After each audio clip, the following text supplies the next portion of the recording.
La memoria. ¿Quién no ha tenido muchas veces la sensación de no tener suficiente memoria?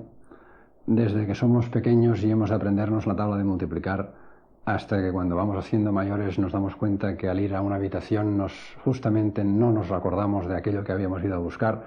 Tenemos problemas con nuestra memoria. El arte de recordar y la necesidad de olvidar son elementos básicos de nuestro caudal de conocimientos y de saberes. A menudo hemos oído hablar de la necesidad que nos dicen que los recuerdos no ocupan lugar, aquello que decían nuestros refranes de que el saber no ocupa lugar.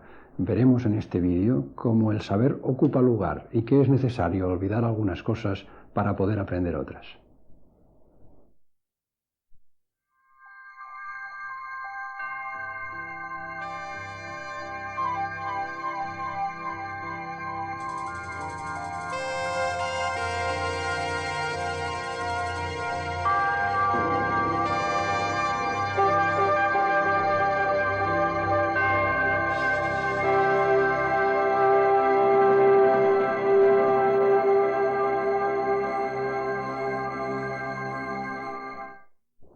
La razón por la que los psicólogos piensan que hay más de un tipo de memoria se debe al llamado efecto de posición serial. Ahora, si intentan memorizar, pueden darse cuenta de lo que es el efecto de posición serial.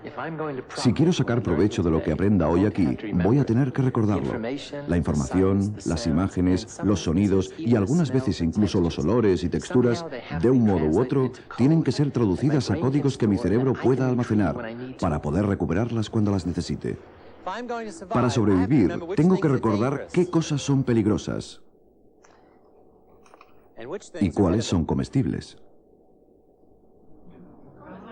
Las imágenes, las ideas, el lenguaje, incluso mis acciones físicas tienen que estar representadas en mi memoria y, por tanto, recuperables para asistirme cuando sea necesario. La memoria es tan esencial que, de hecho, para muchos psicólogos y neurólogos es el camino principal para estudiar las funciones de la mente y las estructuras del cerebro.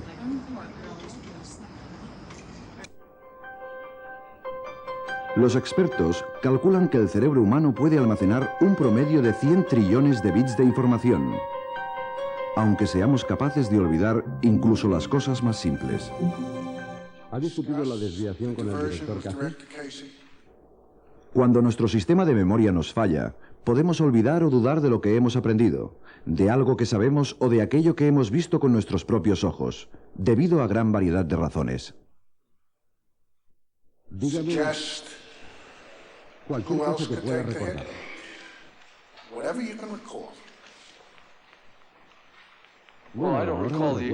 Quiero decir que hemos discutido mucho sobre ello.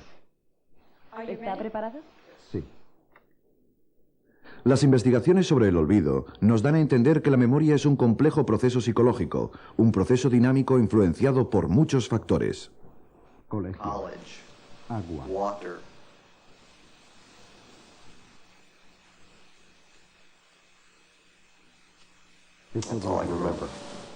madre. Imagina que estaba casada con tu padre. Madre. Imagina que estaba casada con Claudia. Madre. ¿Cómo era ella? En nuestra memoria influyen el grado de concentración y el número de ensayos. Hamlet, ¿recuerdas cuándo conociste a su padre? ¿Ambos deseaban tener un hijo? Y también tienen que ver con el contexto en el que aprendes algo. Aquí llamamos sobrante.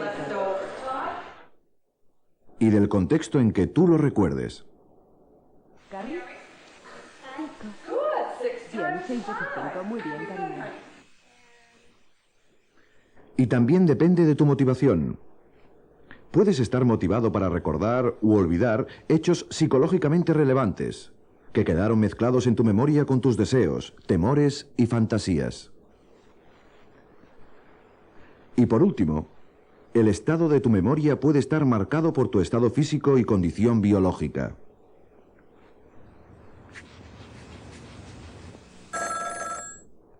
Y también por interferencias de otros sucesos y experiencias.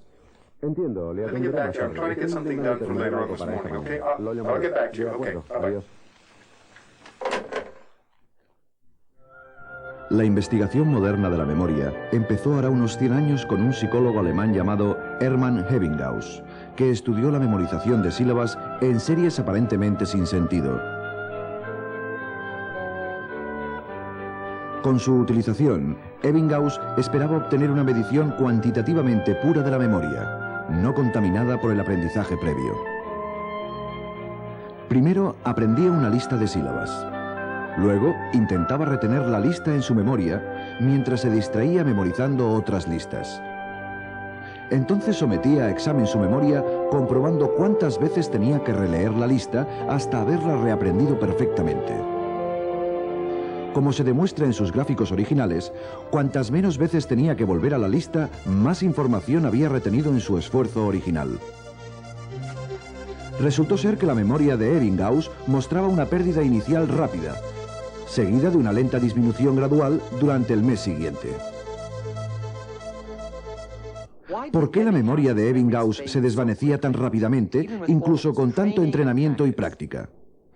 Para empezar, se había perjudicado a sí mismo al intentar librarse de la llamada influencia dificultadora del significado.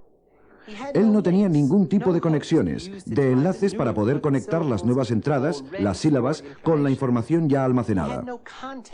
Carecía de contexto alguno al que recurrir para ayudarle a organizar lo no familiar en términos familiares. Al eliminar los recuerdos con sentido, Ebbinghaus, sin saberlo, se alejó de una de las estrategias más poderosas de la mente humana: descubrir el sentido, el orden y la organización y la información que ello conlleva.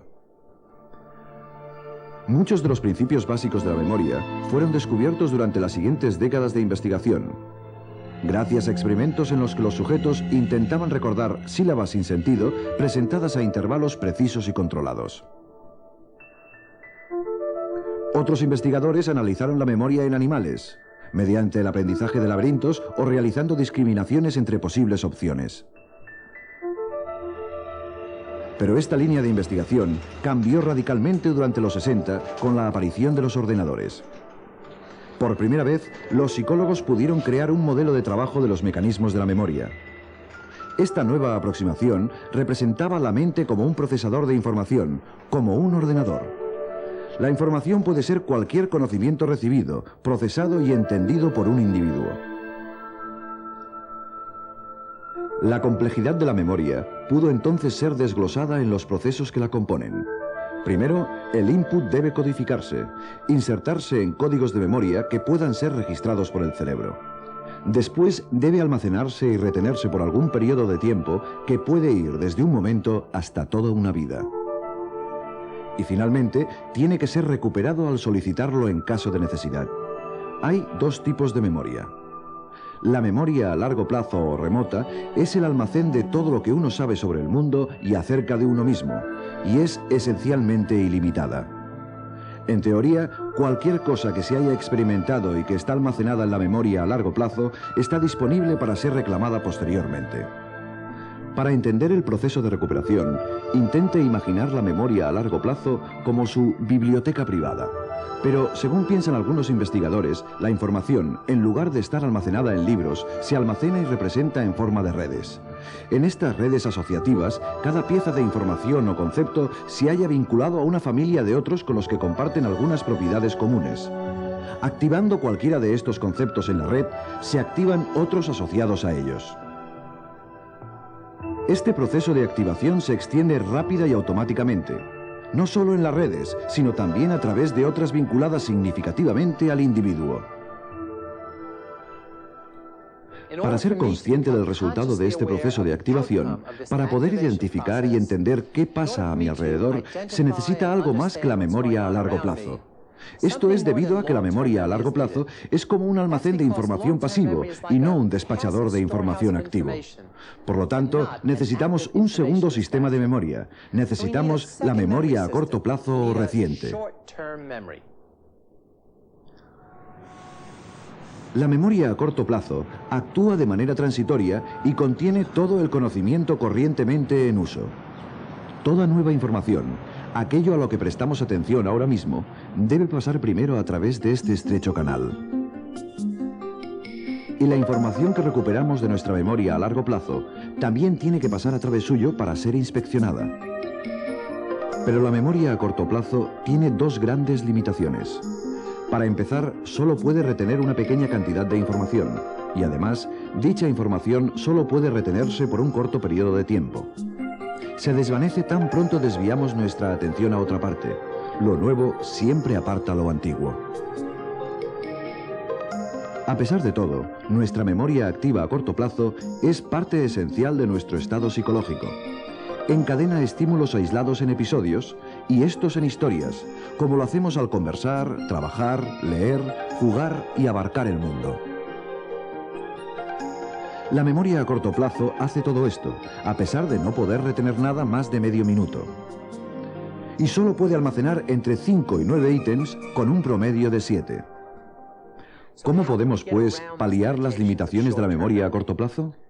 En primer lugar, nuestros recuerdos pueden retenerse durante más tiempo si repetimos la nueva información con cuidado y sin distracciones. En segundo lugar, podremos retener más información si agrupamos los ítems según un modelo, algo con lo que estemos ya familiarizados. Este proceso se denomina fragmentar. Un fragmento puede ser una palabra, una frase con sentido o una secuencia de números, y 7 fragmentos pueden llevar mucha más información que 7 ítems. Por ejemplo, después de que yo enumere la siguiente secuencia en voz alta, me gustaría que me la repitieran número a número. Ahí va. 1, 7, 7, 6, 1, 8, 1, 2, 1, 8, 6, 1, 1, 9, 1, 4, 1, 9, 4, 1. Es difícil, ¿no? Bien, me pregunto si no lo haría mejor si leyera la secuencia de este modo.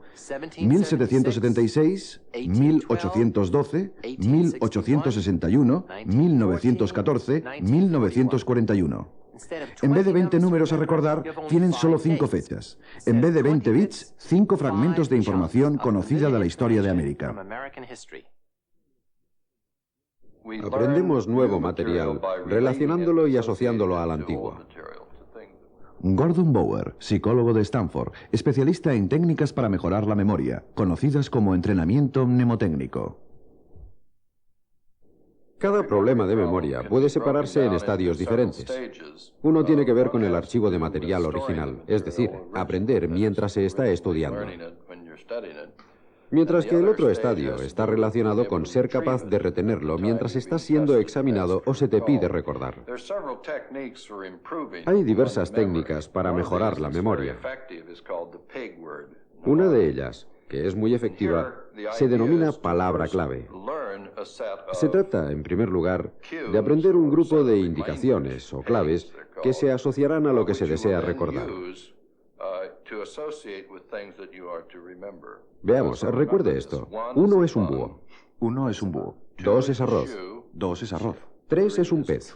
3 es un pez. 4 es un gato. 4 es un gato. 5 es un brinco. 5 es un brinco. Bien, estas son las partidas o ítems de palabras sin relación que me gustaría que recordaras. Asocia cada ítem de la lista con los fragmentos sucesivos. Primero, el número 1 es un árbol. Árbol. Ahora asócialo con el búho. El búho está en el árbol. Correcto. 2 es sal. 2 es arroz. Falta sal en el arroz. Bien. 3 es río. Vale, 3 es un pez. El pez nada en el río. Correcto. 4 es pato. 4 es gato. El gato persigue a un pato. 5 es niño. 5 es brinco. El niño da un brinco. Muy bien. ¿Cuál era el tercer ítem de la lista?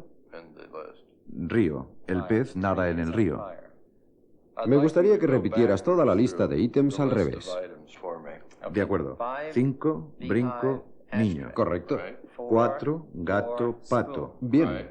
3, pez, río. Bien. 2, arroz, sal. Bien. 1, búho, árbol. Muy bien, los has acertado todos. Bien, ahora puedes ver cómo funciona un encajamiento entre el proceso de almacenaje, el proceso de aprendizaje y el plan de recuperación. En la mayoría de mnemotécnicos la principal característica es la rima. Sigmund Freud fue el primero en reconocer que lo que recordamos y lo que optamos por olvidar puede ayudar a mantener nuestro sentido de integridad y autoestima. Freud describió el proceso de represión en el que el ego se defiende contra la información y los pensamientos inaceptables, sacándolos de la conciencia y reprimiéndolos y almacenándolos en el mundo del inconsciente.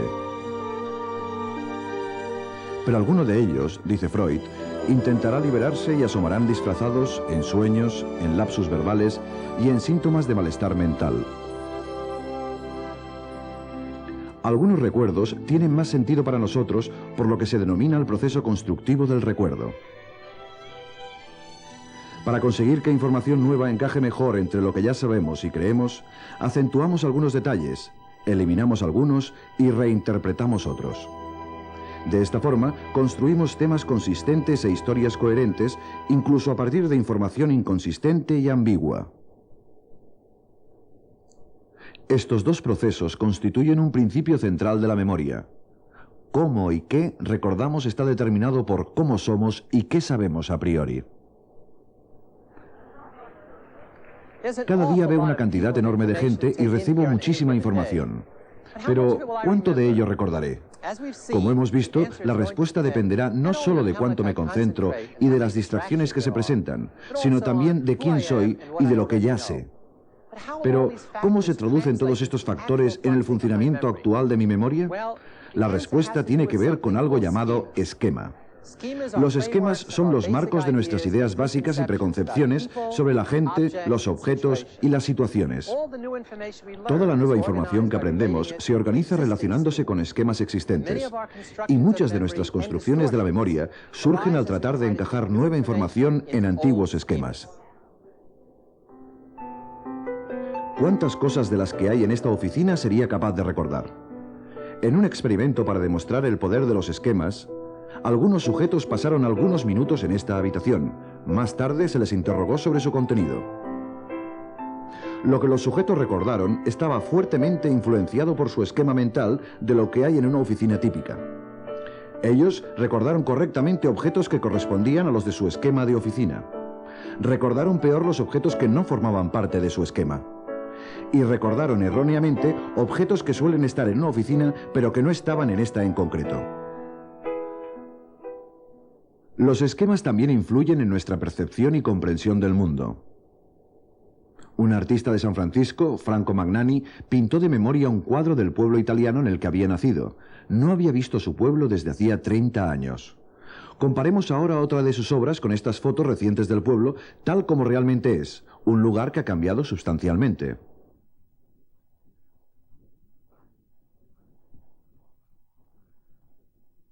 Aunque ha recordado con exactitud muchos detalles, algunos están distorsionados por una perspectiva infantil, el esquema infantil de Magnani. En este trabajo tenemos un doble proceso de memorización, una singular precisión y distorsiones significativas. La continua investigación sobre la memoria está llevando a los psicólogos a muchos descubrimientos sobre su naturaleza. Pero más allá de las teorías sobre cómo trabaja la memoria o no trabaja, está la realidad física del proceso. Cuando se recuerda algo, se produce un cambio físico en el cerebro. Los recuerdos crean alteraciones permanentes en la estructura y funcionamiento del sistema nervioso central.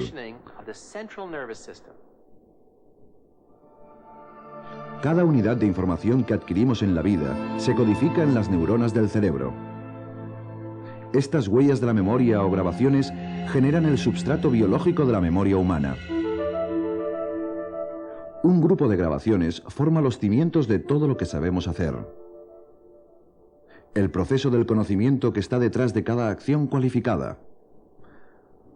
Otro grupo engloba todo lo que sabemos, todo lo que definimos como conocimiento semántico del mundo de los conceptos, las ideas y las cosas. Otro grupo de grabaciones trabaja al servicio de nuestra memoria episódica. Nuestras experiencias personales diarias, cada una ligada a un tiempo y a un espacio donde y cuando ocurrieron. Trabajando juntos, estas grabaciones establecen nuestra perspectiva personal e individual de la vida. Pero, ¿dónde están localizadas estas grabaciones? ¿Cuál es la anatomía de la memoria? La búsqueda de dichas grabaciones comenzó hace 40 años con los trabajos del psicólogo Carl Slasley. Utilizando ratones como cobayas, Lasley los entrenó para aprender laberintos. Después, eliminaba parte de su corteza cerebral y repetía los tests de memoria. Descubrió que la memoria sufría más cuanto más tejido cerebral eliminaba, pero parecía no importar de qué parte de la corteza retiraba el tejido. Lasley concluyó que la memoria no estaba localizada en ninguna área específica del cerebro. Él podía haber acertado en cuanto a memorias complejas, pero estaba equivocado acerca de las memorias simples. Otros continuaron la búsqueda de las escurridizas grabaciones de memoria, entre ellos Richard Thompson, de la Universidad de California del Sur. Utilizando conejos, Thompson consiguió encontrar una de las grabaciones de memoria marcando la parte del cerebro involucrada en el condicionamiento y en el recuerdo. El primer éxito de la investigación ha consistido en localizar el lugar de almacenamiento de los recuerdos en el cerebro. Seleccionamos una fórmula muy sencilla de aprendizaje, un condicionamiento clásico desarrollado por primera vez en Rusia por Pavlov como modelo para estudiar dónde se almacena la memoria. Marcamos el cerebro, grabando la actividad eléctrica de las células nerviosas, buscando los lugares del cerebro en los que las neuronas generan potenciales que estén relacionados con la conducta aprendida actual. Aquí vemos un experimento de condicionamiento de parpadeo usando conejos como cobayas. Le presentamos un estímulo relativamente suave, como un tono o una luz. A continuación le soplamos aire en el ojo. Y esto, desde luego, provoca el reflejo de guiñar el ojo. Tenemos un mecanismo que registra la respuesta de parpadeo y un pequeño tubo que conduce el soplo de aire hacia el ojo. Después de algunos aparejamientos de estos dos estímulos juntos, el animal desarrolla una respuesta condicionada, una respuesta aprendida, un recuerdo, podríamos decir, de forma que parpadea con el tono antes de que le llegue el soplo de aire. Después de entrenar al animal, provocamos una pequeña lesión en la región que creemos contiene las huellas de la memoria, y esa pequeña lesión eliminará permanentemente el recuerdo de esta respuesta condicionada. Las huellas de la memoria para estas respuestas aprendidas que estudiamos parecen estar almacenadas en regiones muy localizadas, justo en esta pequeña estructura del cerebelo llamada interpositos nucleus. Ahora la lesión que elimina la respuesta de parpadeo es la lesión situada aquí, de un tamaño no superior a 1 milímetro cúbico de tejido. De hecho, podemos eliminar cualquier movimiento aprendido, produciendo una mínima lesión en el lugar apropiado del interpositos nucleus. Lo que voy a mostrar en la pantalla del ordenador es la respuesta del animal al principio del entreno, antes de que haya aprendido la respuesta condicionada. Esta es una grabación de la respuesta de parpadeo. Emitimos un tono y no hay ninguna respuesta. Soplamos aire en el ojo, un reflejo de parpadeo, se cierra el ojo. Estrictamente un reflejo anterior al aprendizaje. Esta es una respuesta condicionada bien aprendida por un animal que ha sido bien entrenado antes de ser intervenido quirúrgicamente. Se emite el tono en este punto y podemos comprobar que se ha desarrollado correctamente la respuesta de parpadear que se produce en el punto donde se generaría el soplo de aire. Tenemos una respuesta refleja al soplo de aire. Esta es la respuesta condicionada. Después de la intervención podemos ver que el recuerdo de la respuesta aprendida ha desaparecido completamente. Solo queda la respuesta refleja, la misma respuesta que obteníamos del animal al principio del entrenamiento, antes de que hubiera aprendido la respuesta condicionada. Destruyendo permanentemente este tejido, eliminamos el recuerdo de la respuesta aprendida. El animal no puede aprender esa respuesta nunca más. Ahora podemos buscar los procesos químico-físicos que están relacionados con el almacenamiento de este tipo de memoria. Creemos que si comprendemos cómo se almacenan los recuerdos en el cerebro, seremos capaces de desarrollar nuevas técnicas y herramientas para combatir los trastornos de la memoria. Por tanto, podemos considerarlo un hallazgo muy útil y ahora yo creo que viable. La memoria es esencial para la identidad de las personas. Nos conecta con nuestro pasado y proporciona coherencia a la personalidad y un propósito en la vida. La gente que pierde sus recuerdos nos proporciona una información muy importante sobre el tema. Quizás el tipo de grave pérdida de memoria más conocido sea la amnesia funcional. provocada por factores psicológicos. Se da normalmente en personas con estados agudos de ansiedad o histeria, que inconscientemente huyen de una situación de su vida extremadamente desagradable, eliminando todos los recuerdos sobre ella. Este bloqueo de la memoria puede eliminarse a menudo mediante la psicoterapia y la hipnosis. Pero las pérdidas de memoria más permanentes son debidas a la destrucción de tejido cerebral, que puede observarse mediante técnicas de imagen cerebral. La amnesia orgánica, así denominada, puede ser causada por una lesión en el cerebro, enfermedad, alcoholismo, intoxicación química y senilidad. Todas ellas interrumpen los circuitos de memorización del cerebro. En la enfermedad de Alzheimer, que afecta a millones de norteamericanos, a partir de los 50, atrofia el tejido cerebral. Cuanta más corteza se pierde, también se pierde más memoria, después la personalidad y a veces la propia vida. ¿No lo recuerdas? La vida sin recuerdos es una vida sin pasado y sin futuro.